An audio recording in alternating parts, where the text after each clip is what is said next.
The cost of housewarming gifts begin at $30,000. If you can't swing it, just drop it off at our oldest son and his wife's new home. They are definitely worth the hassle. Our daughter-in-law, Ellie, blurted out. Then at that moment, my whole life flashes in front of me. This daughter-in-law. We are just not going to be able to make things work between us, I thought internally, helped by my own lips. We were there, standing frozen at the entrance. Looking up at my husband Tom, I saw he was too appalled to even speak. "Shall we go home?" I murmured, and Tom nodded. As we turned to leave, Ellie laughed triumphantly, watching us go. Little did she know her time to laugh wouldn't last much longer. I'm Susan, a 63-year-old housewife. Up until I was 60, I worked an administrative job at our local church. Now, I teach crafts from home, something I've been doing since my younger days. Tom took early retirement from his company and now teaches local gardening courses, something that started as a hobby. We're both doing what we love. It's a comfortable life, you could say. We have just one son between us. Our eldest and only son, Joe, has been called a child prodigy since he was little. Though neither Tom nor I had much in the way of formal education, my late father-in-law was a college professor, so perhaps it's genetic. Answering difficult questions and feeling out of our depth was the norm for us. At a young age, Joe always said he wanted to become a doctor one day, and with his brains, he easily achieved his dream. Admittedly, sending him to medical college was expensive, and there was a time we really had to cut back on living and food expenses, but we did it all for Joe's dream. Now, Tom and I can look back on those days and laugh. Funny how things turn out. Joe, now a doctor, lives about an hour away from our home in the next city over. He's working at a university hospital and seemingly always busy. The thought of him working hard all alone makes us worry. We hoped he'd marry soon to put our minds at ease, though we never said as much directly. It was our heartfelt wish. Our wish came true recently when Joe married Ellie, a nurse he met at the same hospital. And right now, they've been married for 3 years. It's sad he doesn't come home much because of work, but we're happy he's not alone anymore. That's what we thought, at least. But now our calm lives are troubled by this very daughter-in-law, Ellie. It was a complete surprise when Joe told us he was getting married.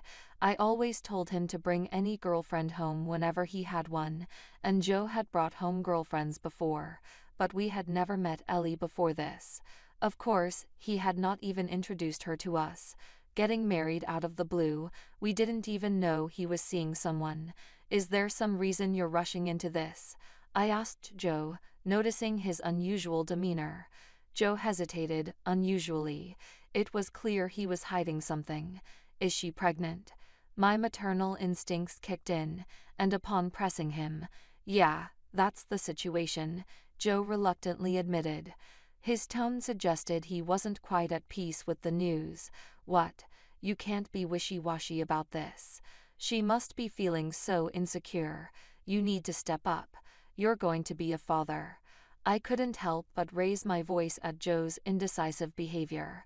I didn't raise him to be the kind of man who gets a woman pregnant and then hesitates. "Yeah, you're right. It's my child, after all. I have to take responsibility." Joe seemed to come to a decision as he said this. I remember feeling relieved that my son wouldn't turn out to be the worst kind of man. The wedding preparations were a whirlwind after that. Ultimately, we met Ellie for the first time on the day of the wedding. Despite our requests to meet her, she never came, claiming early pregnancy concerns. I worried whether morning sickness was to blame and asked Joe about it, but he just said she's doing fine. Yet despite not visiting us, I heard rumors of her traveling around for pre-wedding trips and bachelorette parties. Thinking of her marrying Joe made me apprehensive about their future. Finally, on the wedding day, we came face to face with Ellie. She greeted us with a friendly smile, but there was no apology for not coming to see us. Moreover, she didn't even try to introduce us to her parents. Was it ignorance or something else? I was astonished and nudged Joe to somehow make introductions with Ellie's parents. Then another nerve-wracking incident occurred. I had heard that both of Ellie's parents were local government officials. I imagined they would be dignified people given their serious jobs, but my assumption was quickly proven wrong. "I'm sorry for the late introduction," I said, and to that, Ellie's mother responded, "That's true indeed." I doubted my ears for a moment. Tom stiffened for a second too, probably shocked. I pulled myself together and inquired about the baby. It was partly Joe's responsibility that Ellie got pregnant before marriage. I also heard that Ellie had to quit her job as a nurse due to the pregnancy and marriage, so I felt a certain responsibility. However, what Ellie's mother told me was shocking. Ellie wasn't pregnant at all. She said it was a fake pregnancy, laughing. I had never heard such a thing. Panicked, I confirmed with Joe. He too was surprised. Suspicions arose that maybe he knew it was a fake pregnancy from the start, but today was the wedding day. Even if that was discovered, it was too late. Joe sighed as if giving up. I was planning to propose sooner or later anyway. Joe looked slightly gloomy at the thought that his marriage was starting with a lie. A little distance away, Ellie was innocently chatting with her friends. I could overhear her boasting to her friends that she became a nurse to marry a doctor and loudly claiming, "I'm set for life now. I won't have to worry about money." It was vulgar to openly say such things in a public setting. It sounded as if Joe's only appeal was his wealth. This was beyond unreasonable. Noticing my furrowed brows, Joe gave a troubled smile and whispered in my ear, "She has her cute sides too." I couldn't help but feel this kindness was being exploited. I sighed, resigning myself to the thought of a challenging future ahead. After the wedding, Joe and I were unable to contact each other at all. Ellie forcefully had Joe's previous mobile phone plan canceled and changed his number. It was later revealed to me that Ellie had set my number to be blocked on the mobile phone. All communications from Joe were checked by Ellie, and if she found out he was in touch with me, she would become hysterically angry. For a while, Joe did try to keep in touch. However, after an incident that escalated to the police due to Ellie's outrage, Joe's attempts to contact ceased. Since then, any communication with our son and his wife had to go through Ellie. Ellie continued actions that gradually drove a wedge between Joe and me. She seemed to get along well with her own parents. Joe reminisced about how troublesome it was having Ellie's parents accompany them everywhere when they were newlyweds. One story was about their honeymoon. They didn't go on their honeymoon right after the wedding. It was initially postponed because Ellie was pregnant. After the wedding, Ellie nonchalantly explained to Joe for the first time that the pregnancy was fake and there was no baby. If it was the first time Joe heard of it, it must have been a shock, so maybe it was good they had some time to adjust. Immediately after revealing there was no pregnancy, "Let's go on a honeymoon," she begged Joe. As he told me, with the pregnancy out of the way, it's a celebration of your marriage, so why don't you guys go somewhere just the two of you?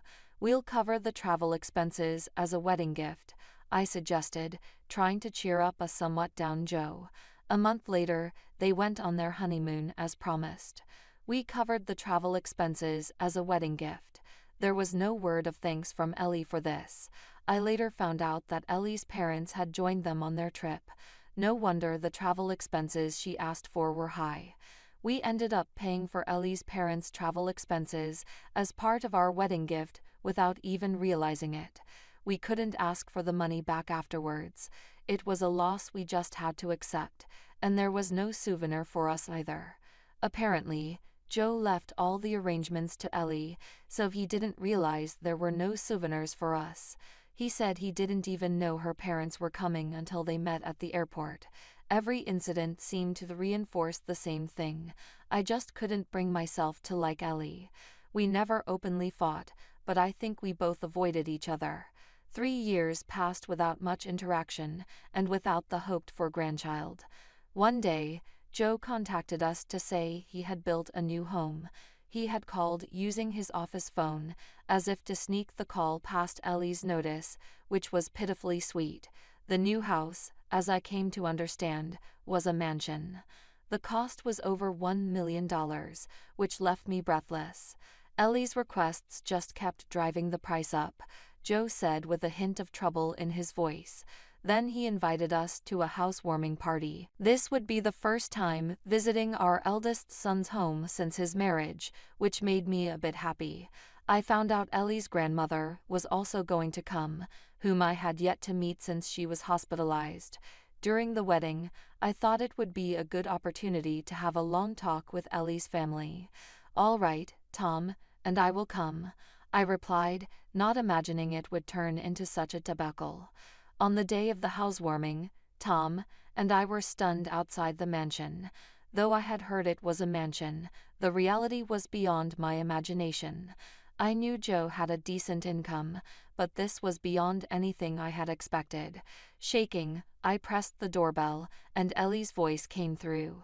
Ellie, who greeted us at the door, seemed a bit plumper than at her wedding, probably because she had quit her demanding job to relax. Her fingernails were long and beautifully manicured, clearly not a length for doing household chores. Looking down the hall, I saw 3 unfamiliar women in aprons busily moving about. "Those are the housekeepers. I really can't do any housework," Ellie laughed as she noticed my gaze on the women. "It seems they've had housekeepers since the beginning of their marriage. We thought it best if someone skilled did the housework. Why try something I'm bad at and fail, right?" Ellie elaborated on her philosophy given their ability to afford such help. Meanwhile, Tom and I were still standing at the entrance. "Ellie, may we come in?" I asked with the most polite smile I could muster, only for her to start with an unbelievable demand. "If you want to come in, you need to give a housewarming gift. It starts at $30,000, Ellie said with a malicious grin. I was dumbfounded by her words. As we stood there confused, Ellie, irritated, repeated her demand. "The housewarming gift is $30,000. If you can't pay, then leave," she sneered. My reaction was more of disbelief than anger. Glancing at Tom, I saw him looking down, shaking his head in the gesture he makes when utterly dismayed. With a wry smile, I tugged on Tom's arm. "Shall we go home?" "Yeah," he replied, hearing Tom's agreement. I glared at Ellie. She didn't seem fazed in the slightest. "We're leaving then. Just so you know, this means we're cutting ties. Consider this an estrangement," I said as we left the mansion. Ellie didn't realize the gravity of my actions.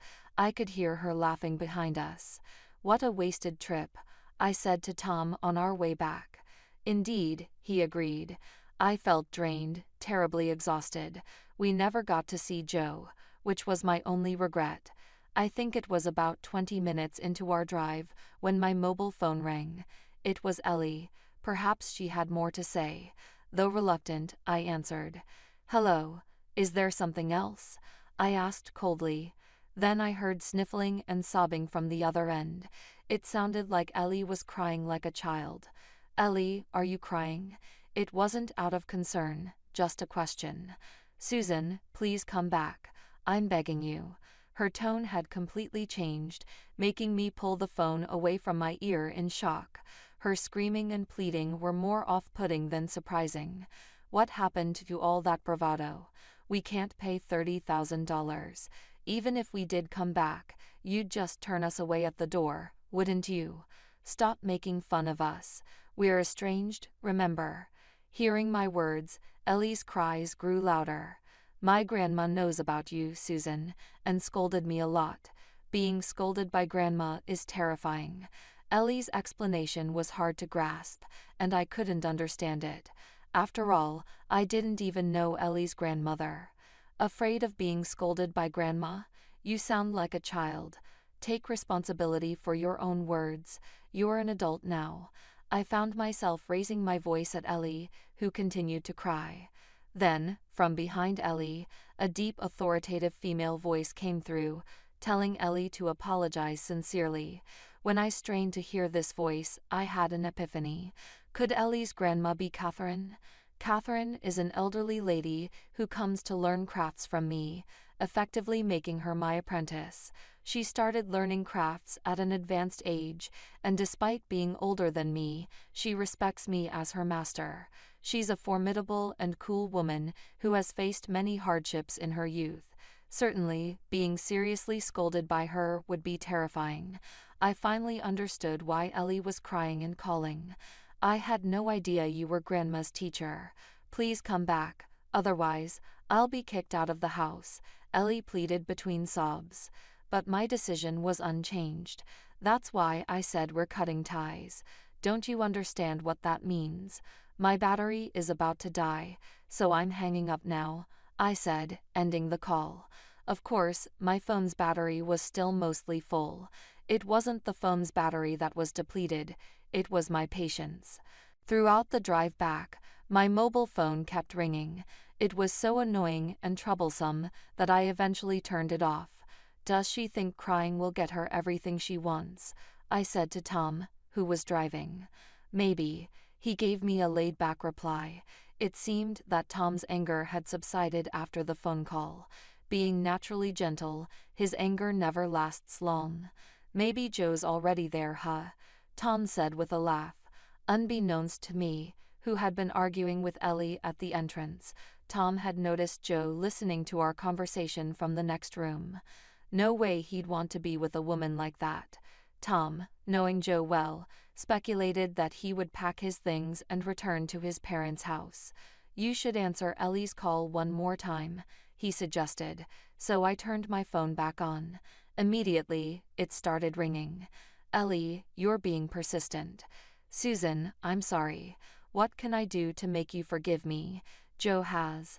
Ellie's voice was even more desperate than before, and sounds of traffic could be heard in the background, indicating she was outside.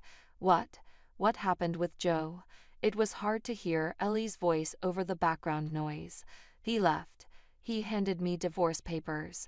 I tried to chase his car, but I couldn't catch up. Please tell Joe and Grandma that it was just a joke of mine. If you say that, everything will be resolved. Please, Ellie pleaded repeatedly while crying. The sound of her dragging her feet in the cold, seemingly searching for Joe's car, could be heard. I felt slightly sorry for her, but remembering everything she had done, I couldn't forgive her.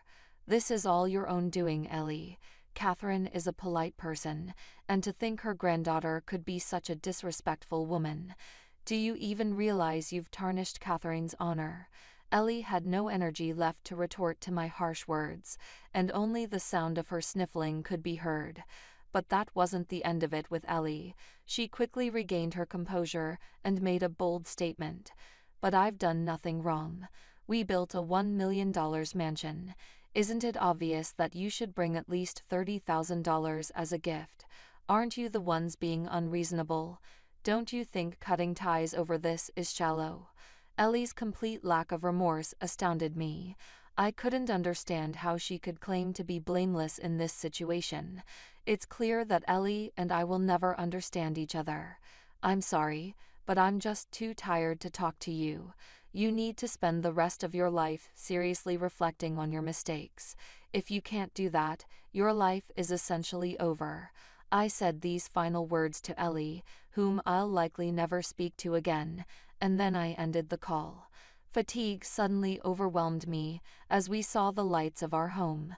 Told you so, Tom said triumphantly, indicating that Joe's car was parked in the driveway. Really? Just like you said, I exclaimed in amazement. Seeing my reaction, Tom smiled happily. Eventually, Joe and Ellie got divorced. There must have been a lot of things to think about. Joe's retaliation was merciless. He explained to his lawyer the circumstances leading up to their marriage under the pretense of Ellie's pregnancy. It turned out that the ultrasound Ellie had shown him belonged to one of her friends. Essentially, Joe had been completely deceived. He decided to claim compensation for this lie. Apparently, Ellie, who had a tendency to splurge, had accumulated debt before their marriage, which Joe had taken upon himself to clear. He sought repayment for this as well. The combined amount of compensation and debt repayment was substantial. Joe was adamant about not conceding even a cent. Moreover, it seems Ellie had been planning to move her parents into the mansion without Joe's knowledge. Her parents, fully expecting to move in, had already put their house up for sale. The mansion was under Joe's name, and the loan was still outstanding. Of course, Ellie lacked the financial means to continue paying the monthly mortgage. Ellie and her parents ended up virtually homeless. All of this started from Ellie's lies. While it could be said it was her responsibility, the price she paid was immensely high. I heard that Ellie and her family had to move in with her grandmother, Catherine, and are living there as lodgers. Catherine mentioned that she expects her granddaughter to reflect and rehabilitate under her strict guidance, with a strong emphasis on manners. Catherine is likely providing Ellie with rigorous instruction. To repay her debts, Ellie has returned to working as a nurse. Finding a job at the same hospital was difficult due to bad rumors, so she commutes to a hospital an hour away by train. My husband and I sold our aging family home. Joe offered for us to live together in the mansion. It took some time to remodel the mansion, which had been designed to Ellie's taste, but we were amazed at the outcome. For Tom, who enjoys gardening, Joe bought the adjacent land, immediately securing a large garden, and told us, "Feel free to create your own garden." We were speechless with surprise. He even prepared a room for my craft classes. Joe says it's just his way of showing filial piety, but our gratitude knows no bounds. I think he might remarry someday. Being able to live together again until that day is honestly what makes me happiest. I want to cherish and nurture this unexpected happiness that has come into our lives.